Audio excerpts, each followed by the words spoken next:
someterse hasta que usted resuelva este asunto del señorío de Jesucristo. Acompáñenos. Le invito a abrir la palabra de Dios en Romanos capítulo 14, y en un momento empezaremos a leer en el versículo 7. Romanos capítulo 14. La autoridad del reino empieza cuando el rey es supremo. Todo hijo de Dios, cuando nace de nuevo, nace para ganar. Dios quiere que viva con autoridad, con la autoridad del reino. El mundo, la carne, el diablo no deben tener dominio sobre un hijo de Dios. Dios nos ha hecho reyes y sacerdotes. Y la Biblia dice: mas a Dios gracias, el cual nos lleva siempre en triunfo en Cristo Jesús. Pero no puede haber dominio ni reinado en esta vida hasta que nos sometamos a la autoridad que Dios ha puesto sobre nosotros. Y esta se resume en estas palabras: Jesús es Señor. Amén. Jesús es Señor. La autoridad del reino nunca se otorga a los rebeldes. Y si se rebela contra el rey, nunca conocerá la autoridad del rey en su vida. Por favor, leamos Romanos capítulo 14, empezando con el versículo 7. Porque ninguno de nosotros vive para sí, y ninguno muere para sí. Esto quiere decir que no somos independientes o autónomos. Ninguno muere para sí mismos. Pues si vivimos, para el Señor vivimos, y si morimos, para el Señor morimos. Así pues, sea que vivamos o que muramos, del Señor somos, porque Cristo para esto murió y resucitó.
Y volvió a vivir para ser Señor, así de los muertos como de los que viven.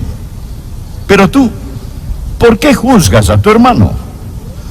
O tú también, ¿por qué menosprecias a tu hermano? Porque todos compareceremos ante el tribunal de Cristo, porque escrito está: vivo yo, dice el Señor, que ante mí se doblará toda rodilla, y toda lengua confesará a Dios, de manera que cada uno de nosotros dará a Dios cuenta de sí. Lo que había pasado es esto: en la iglesia de Roma, los creyentes habían empezado a juzgarse entre sí. Estaban criticándose acerca de cosas donde habían opiniones válidas y diferentes, acerca de días, dietas, conductas particulares. Y lo que el apóstol Pablo dijo en este capítulo que habla acerca de estas cosas que son dudosas fue lo siguiente: por favor, quiten su mirada de los demás, dejen de juzgar, dejen de criticarse entre sí. No es su opinión acerca de ellos la que cuenta, ni lo que ellos piensan de usted lo que cuenta. Recuerde esto: usted pertenece a Jesús. Él es Señor. Él es Señor. Es por eso que Él lo puso en medio de este pasaje. Una de las peores cosas que podría pasar en una iglesia es que quitemos nuestra mirada de Jesús y la pongamos en los demás. Amén. Jesús es Señor. Si vivimos o si morimos, pertenecemos a Jesucristo, porque Él murió y resucitó de nuevo, y por eso Él es Señor. ¿Qué significa la palabra Señor? La palabra Señor significa el que tiene el poder absoluto, la autoridad absoluta, el que es dueño, amo, y ese es el Señor Jesucristo. Permítame decir esto. La verdad fundamental del Nuevo Testamento es que Jesucristo es Señor. Entender eso es la clave fundamental para conocer y ejercer la autoridad del reino. A Jesucristo se le llama Señor nada menos que 747 veces en el Nuevo Testamento. Usted dirá, Pastor Rogers, si eso es verdad, creo que lo haré Señor. Es demasiado tarde para eso. Él ya es Señor. Hechos capítulo 2, versículo 36. Sepa pues ciertísimamente toda la casa de Israel, que a este Jesús, a quien vosotros crucificasteis, Dios le ha hecho Señor y Cristo. Usted no puede hacerlo Señor. Lo único que usted puede decidir hoy es, primero, reconocería su señorío, y dos, se postrará ante Él, ¿no es cierto? Él ya es Señor. Permítame hacer dos preguntas. La primera pregunta: ¿cree que Jesucristo es Señor? La segunda pregunta: ¿se ha entregado usted al señorío de Jesucristo? ¿Es Él Señor de todo lo que usted tiene y de todo lo que hace? ¿Es Él Señor de sus pensamientos? ¿Es el Señor de su lengua? ¿Es el Señor de su temperamento? ¿Es el Señor de su tiempo? ¿Es el Señor de su testimonio? ¿Es Él Señor? Ahora deseo que pensemos en tres cosas. En primer lugar, quiero que usted piense acerca de la demanda redentora de su señorío. Anótelo: la demanda redentora de su señorío.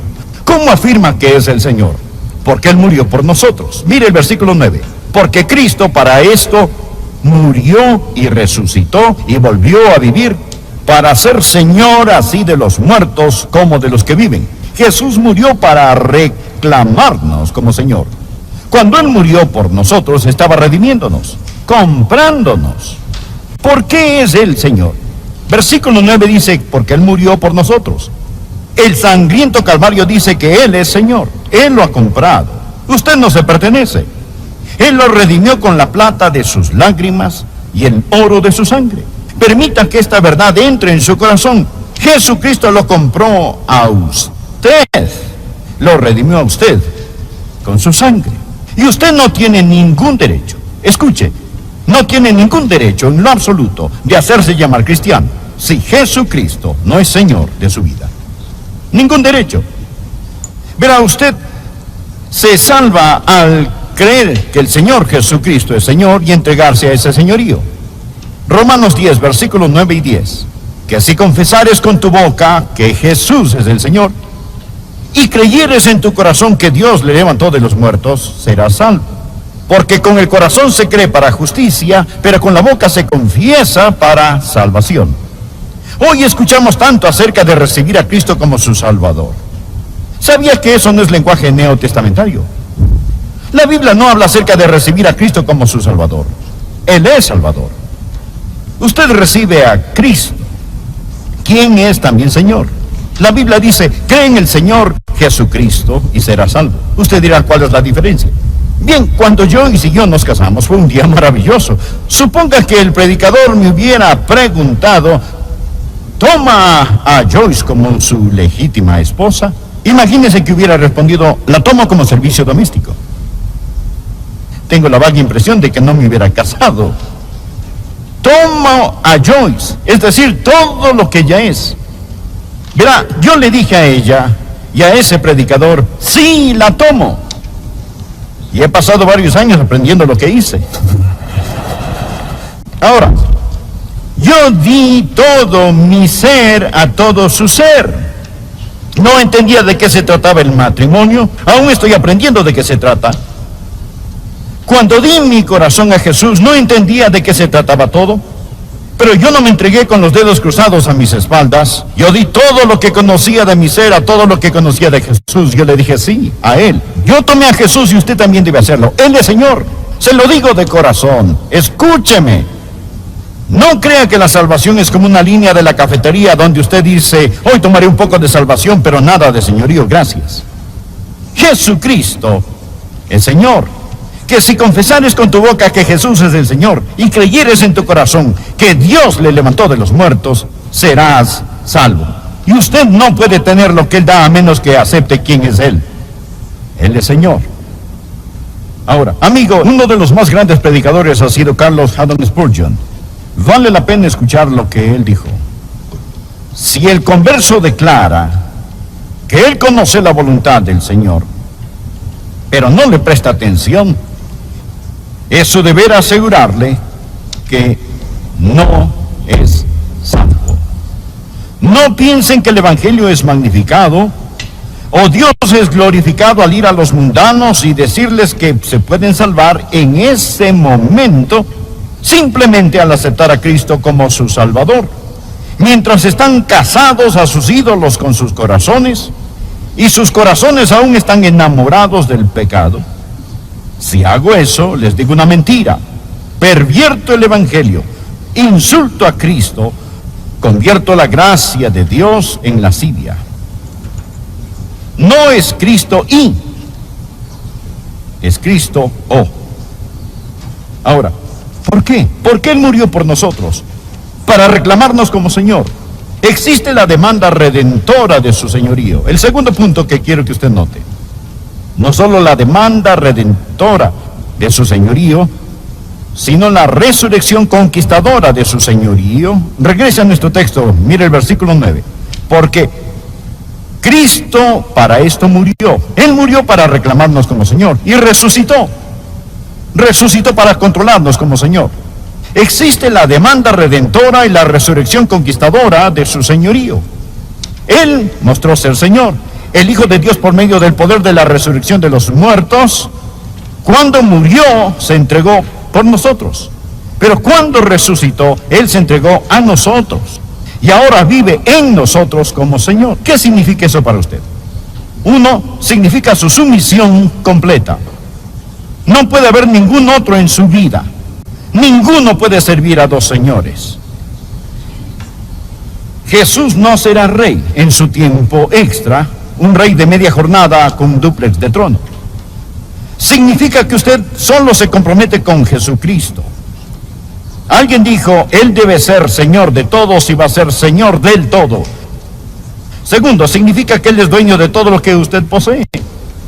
Cuando un hombre posee un esclavo, posee todo lo que el esclavo posee. Y somos esclavos de Jesucristo. De paso, he notado que lo que un hombre hace con sus posesiones es una buena indicación si Jesucristo es o no Señor de su vida. Usted dirá, Él es Señor de mi vida, yo le doy el 10%. Entonces Él no es Señor del 90%. Amigo, Él es Señor de todo. Él no posee el 10%. Él posee todo lo que usted tiene. Cuando usted trae su diezmo a la casa de Dios, cuando usted da lo que Dios le ha puesto en su corazón, eso es solo una expresión tangible del hecho de que Él lo posee todo. ¿Sabe qué es lo que dice cuando usted da? Usted dice, Señor, esta ofrenda es una expresión tangible, visible de mi bendición total a ti. Este regalo representa mi inteligencia, representa mi sudor, representa mi habilidad, representa mi tiempo, mi intelecto. Eso fue lo que requirió conseguirlo, y cuando lo doy, cuando te lo devuelvo, solo representa que todo pertenece a ti y que yo soy tu administrador. Por eso, que Jesucristo viva para controlarlo significa obediencia indisputable. Jesús hizo una pregunta pertinente en el capítulo 6 de Lucas, versículo 46. ¿Por qué me llamáis Señor, Señor, y no hacéis lo que yo digo? Eso es una contradicción de términos, que quiero que vea. No solo existe la demanda redentora de su señorío y la resurrección conquistadora, sino también debe haber la confesión real de su señorío. Pablo continúa diciendo en este capítulo que llegará el día cuando todos nos arrodillaremos y confesaremos que es Señor. El verso 11, porque escrito está: vivo yo, dice el Señor, que ante mí se doblará toda rodilla y toda lengua confesará a Dios. Usted confesará a Cristo como Señor. Verá, si no lo hace en este mundo, lo hará en otro mundo. Ponga en su margen Filipenses 2, versículos del 9 al 11. Me fascina esto. Habla de Jesús que dejó el cielo, caminó las polvorientas playas de Galilea, colgó en agonía en una cruz. El versículo 9 dice: por lo cual, escuche esto, Dios también lo exaltó hasta lo sumo y le dio un nombre que sobre todo nombre.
Para que en el nombre de Jesús se doble toda rodilla de los que están en los cielos, está hablando de los ángeles, y en la tierra, estos son los humanos, y debajo de la tierra, estos son el diablo y los demonios, y toda lengua confiese que Jesucristo es el Señor, para gloria de Dios Padre. Es un hecho futuro histórico que todo ser creado un día confesará que Jesús es el Señor. Esto no significa que sean salvos, mas un día lo confesarán como Señor. Los santos de todas las edades se arrodillarán ante Jesucristo. Noé dirá: Jesús es Señor. Moisés dirá: Jesús es Señor. Abraham dirá: Jesús es Señor. Isaac dirá: Jesús es Señor. Jacobo dirá: Jesús es Señor. Isaías, Ezequiel, Daniel, al unísono dirán: Jesús es Señor. Todos los reyes y gobernantes que hayan vivido se arrodillarán y dirán: Él es Rey de reyes y Señor de señores. Un día finalmente el mismo Satanás inclinará su cabeza y dirá: Jesucristo es el Señor. Toda lengua confiese que Jesucristo es el Señor. Pero esto es lo maravilloso. Nosotros no tenemos que esperar hasta morir para decir que Jesús es Señor. Si fueran a hacerme una operación y decirme: Adrián, te vamos a cortar la lengua, si tienes algo que decir, es mejor que lo digas ahora. Solo tienes confirma a los santos. Cuando usted hace un hábito el confesar el señorío de Cristo, ayudará a que su fe crezca. La confesión fortalece la fe y la fe fortalece la confesión. Usted empieza a hacer algo recíproco. Verá, entre más afirmamos algo a otros, más echa raíz en nosotros. No solo le ayudará para que su fe como santo crezca, sino que le ayudará para que su amor por el Señor Jesús crezca. Nosotros hablamos acerca de las cosas que amamos, y las cosas de las cuales hablamos tenemos que amar. Le diré qué más hará. No solo conquista a Satanás y da consuelo a los santos, sino que redarguye a los pecadores cuando declara que Jesucristo es Señor. ¿Sabe cuál es el problema con muchos de nosotros hoy? Muchos de nosotros decimos: bueno, no voy a ser un ganador de almas verbal, abierto, pero le diré que haré.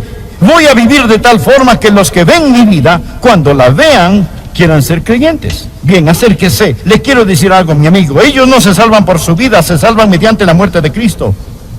Y a menos que usted les comparte el Evangelio, no se van a salvar. De hecho, si ellos ven su vida y no entienden por qué vive así, usted está aceptando alabanza bajo pretensiones falsas. Y usted recibe la gloria en lugar de darle la gloria a Él.